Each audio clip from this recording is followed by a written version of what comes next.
Ninth and 10th grade are important. They're not just important because many colleges look at them. I know all colleges are looking at 10th and 11th and 12th, but many colleges look at ninth grade as well. We consider that at USC.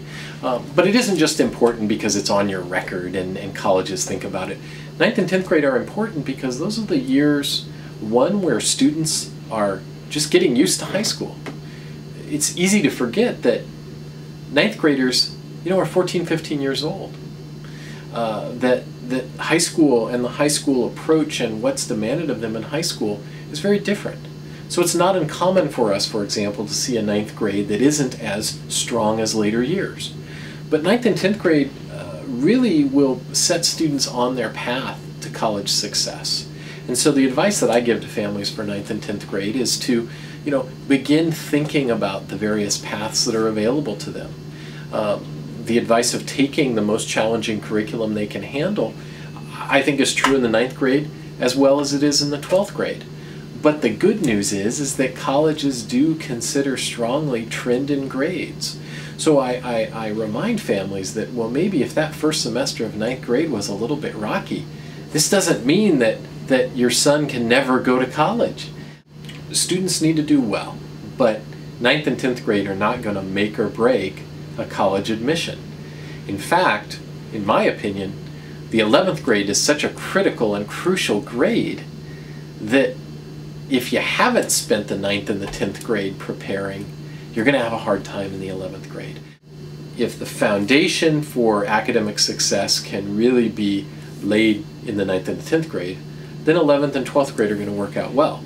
Now, that's my response to what they ought to be doing, course-wise. There are other things that students ought to be thinking about as well, but I remind families not to get over ambitious. Most colleges, honestly, especially if they're popular universities like USC, we're going to be putting most of our attention in a given year on talking to 11th graders and rising seniors. And a 9th grader, an 8th grader, a 10th grader, they're all going to be welcome. If they want to come visit our campus, we will gladly talk to them. But understand that the focus is really going to be on those students who are thinking about coming to college that next year. So I would tell families, if you want to get a jump on the college search process, if you want to start this in 9th and 10th grade, that's fine, but do it from a research standpoint.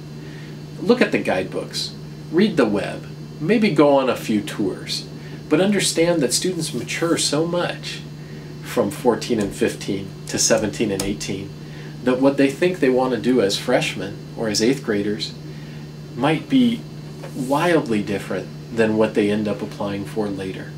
And the idea of doing test prep and starting to do some of these high-stakes standardized tests as a 9th grader, to me is odd, honestly. People do it, and I suppose for the people who end up doing well later, they might tell you, oh, it was a good thing we started when we did. From my experience and my standpoint, students ought to be spending the 9th and 10th grade getting used to high school, getting involved, extracurricularly looking at their passions and starting to set a foundation, starting to be able to build a story about themselves. You don't want to get to the 11th grade and you don't want to get to the 12th grade and finally wake up and say, wow, I better start getting involved, or wow, I better start buckling down. High school's 4 years, and all 4 years matter. But don't put the college search into high gear as a first semester 9th grader. You don't need to do that.